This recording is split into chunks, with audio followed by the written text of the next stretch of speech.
And I've developed a whole framework called the CALM framework, which I'm going to introduce you to today. And I'm going to show you a very powerful tool within it called the Power Down that is separated into 3 components that's going to help you to actually stop working when you're supposed to, when you've told yourself you will, and then actually be present and not resentful.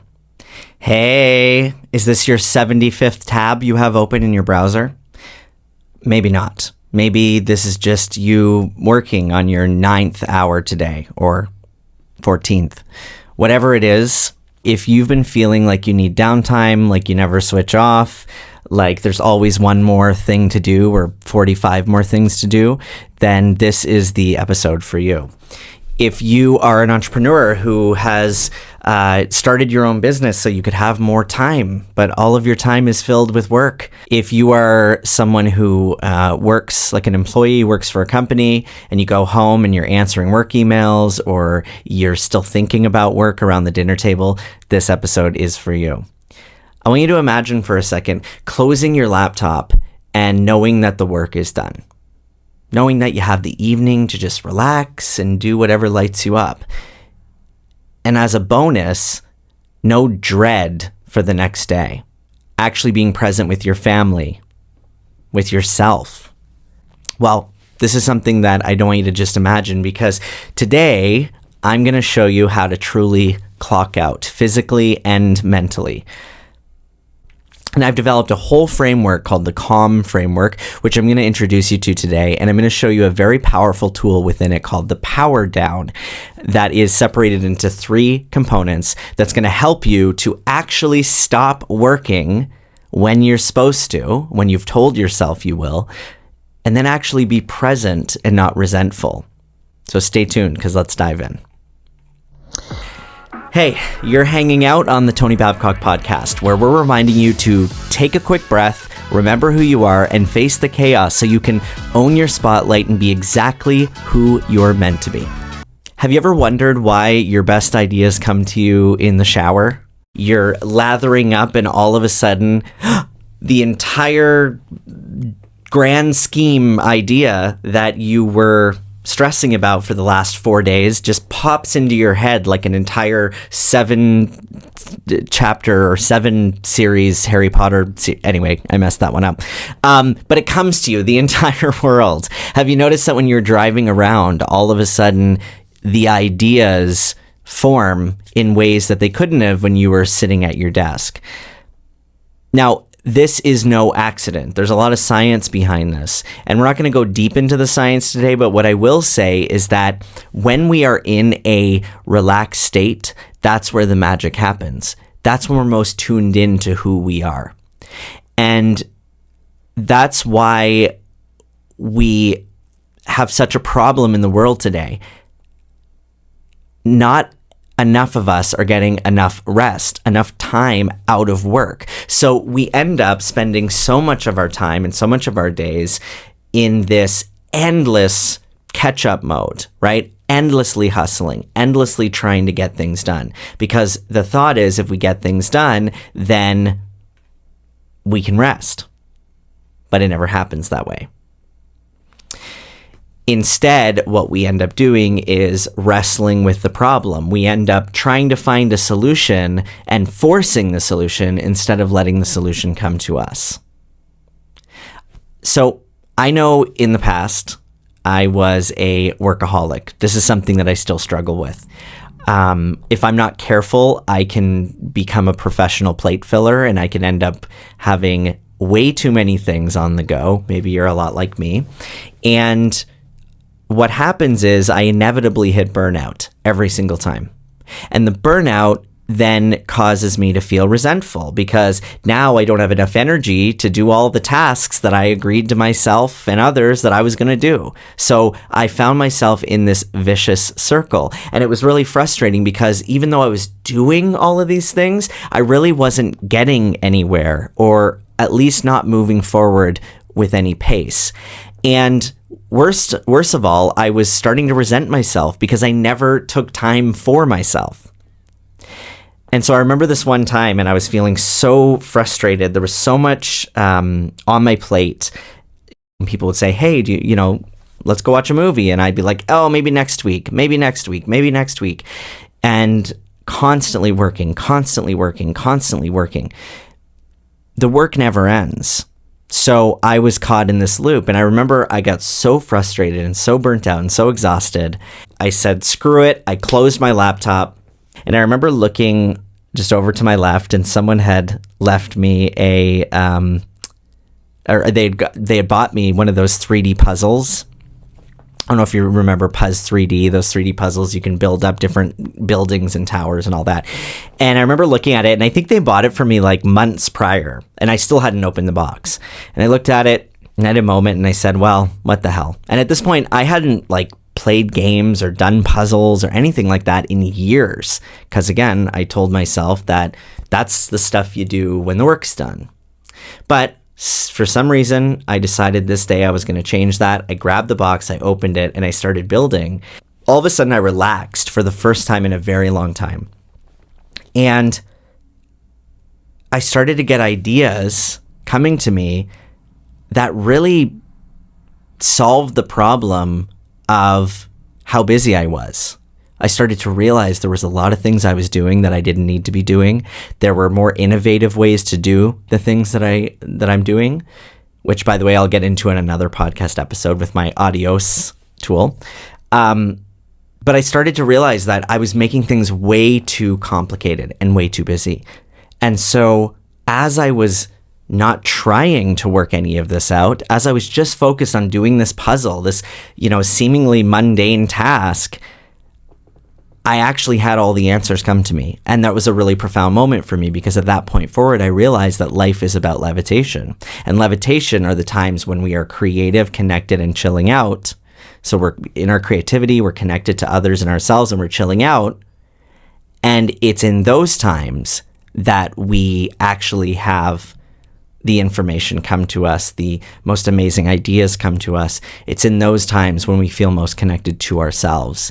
And so from that, over the years, as I started to work that into my practice with my clients, I developed something called the CALM framework, CALM, and it stands for Cultivate, Activate, Levitate, and Meditate. And it follows the idea of the 4 seasons. So cultivate, which is spring, is when the seeds are planted. This is when ideas are put into intention. Then in activate, which is the summer season, that's when we get into work. That's when we get into movement and motion. The heat is on. The heat is on. And then levitate is like fall, and it is like falling, like levitating. It's when we free fall. It's when we just allow things to flow and we allow things to happen. And then finally, meditate is the winter, when we're in that more resolute or reminiscent time, when we're reflecting back on the things that happened. Now, I'll get more deeply into the CALM framework in a later episode, but for today, I want to focus in on activate and actually levitate as well, because everything is about levitate. Remember, the whole idea, everything we do in life is because we want more freedom to levitate. We want more freedom to feel connected to our loved ones, to be creative and create things, to be more chilled out and relaxed and free. So in order for us to earn levitation, because we really have to earn it, we have to understand how to activate properly. So today, what I want to give you is a tool that I call the Power Down, and it is separated into 3 equally important parts: power up, power through, and power down. Now, before I get into this, I just want to say this is about managing your energy levels when it comes to work. This is about achieving closure in your work. You don't have an overworking problem. You have a lack of closure problem, okay? The only reason you're working longer is because you're not closing out your days or your loops. I have raging ADHD.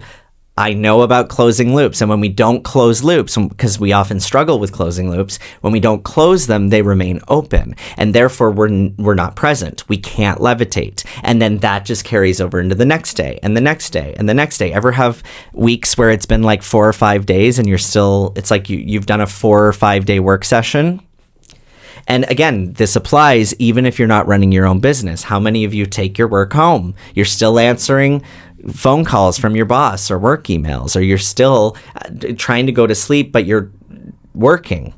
Okay, so here's how this works with, if you'll pardon the pun, with power up, power through, and power down.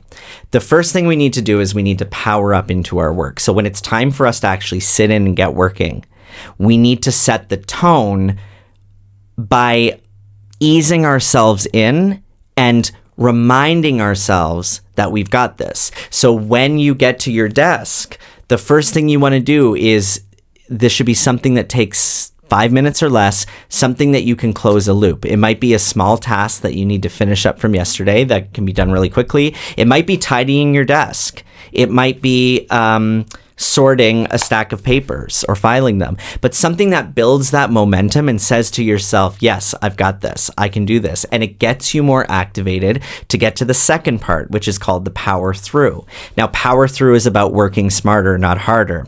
You've got to understand that we all have different energy levels, but it is important for you to be aware of when your energy is most high. And that is ideally when you want to do your power through.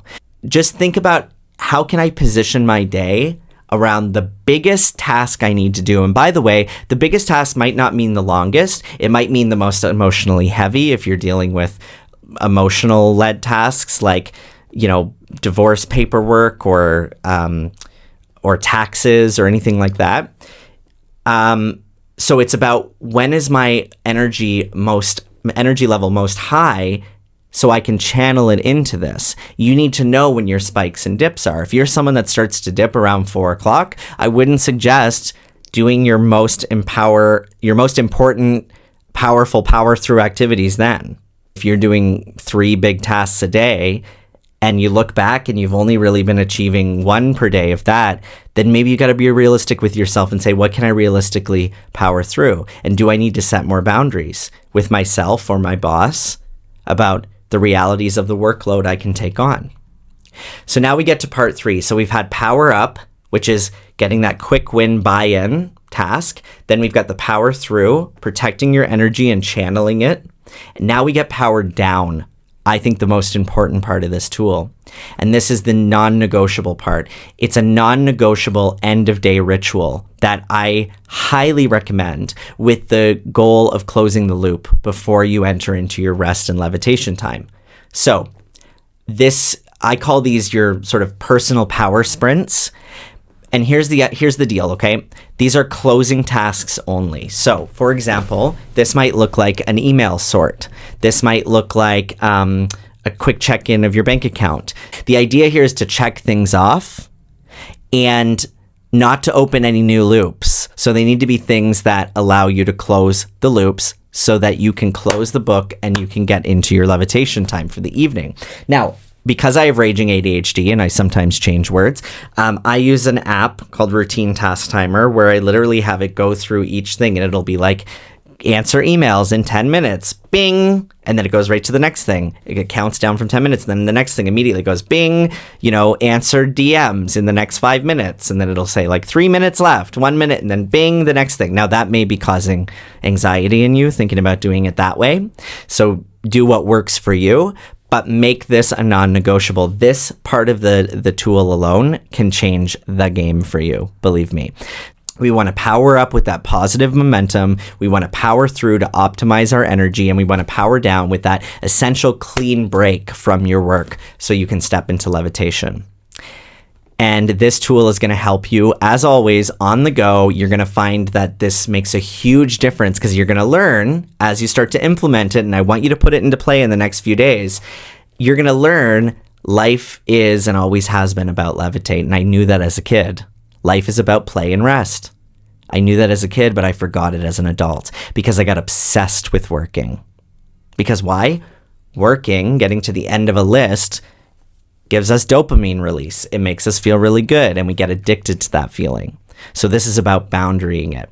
And that brings me to a viewer question, a listener viewer question. And by the way, if you want to submit a question for a future episode, visit the link below. So Sarah from North Carolina asks, I try to stop working, but my boss clients often email late. How do I handle that pressure without feeling guilty or falling behind? Okay, this is a great question, Sarah. It's super common. That pressure is real. This is about boundaries. We want to think about not having access to that email. Part of your power down is closing out access to that email so you don't even see it. But if you have to see it, if it's on your phone and you have to have it on your phone, then you've got to make a conscious choice that you are now entering levitation time. It's your time. It's sacred time. It's not time for that. It's time for connection. It's time for creativity. It's time for chilling out. So you get those late email dings, acknowledge to yourself, I'm not engaging. Do not engage. That belongs to tomorrow's activate time. And one thing I would advise you to do is the next day, when it comes time to respond, saying something like, hey, thank you so much for this update. I don't look at texts after 5 o'clock.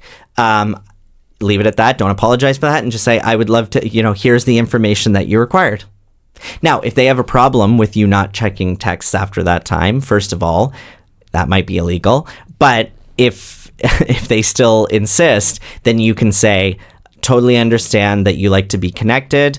For me to truly stay connected with you, I need time for me each day, and then I can connect with you the next day. And you set that tone and you set that boundary. And if that boss can't deal with that, well, maybe it's time for a new boss. So I hope that helps, Sarah. Today, we've really talked about this tool. I'm going to keep introducing other tools to you in other episodes. So if you found this helpful, please subscribe, leave a comment below. What was your biggest takeaway? How can you see this helping you? I'd love to hear that below. As I said, if you have questions for me that you'd like me to answer live, like I did with Sarah today, just submit them in the link below. I've got 2 gifts for you today. One is my Activate Fillable Planner. So this is a planner you can use to plan out your workday, whether you're an employee or an entrepreneur. And it's fillable. So it's digital fillable, or you can do it on your iPad, or you can print it out, and it helps you to protect your time. The second thing is my Levitate Activities Checklist, which has 45 different levitation activities separated into connection, creativity, and chill out activities, and places to add your own. So those are my 2 gifts for you. You can grab them at the link below. And also, if you want to go deeper into this, and you want to learn how to make my whole calm framework a non-negotiable for you, and that includes cultivating in your mornings, that includes meditating in your evenings, along with the activate and levitate in the middle of your day. And you also want to see my entire morning routine and how I navigate, my entire day routine and how I navigate having ADHD with all this, check out my course, the Calm and Consistent Continuum program, which is also below. So lots of links today for you to check out. I hope this was helpful for you. Remember, you deserve to rest. Life is about levitation, and you've got this. So do you, boo.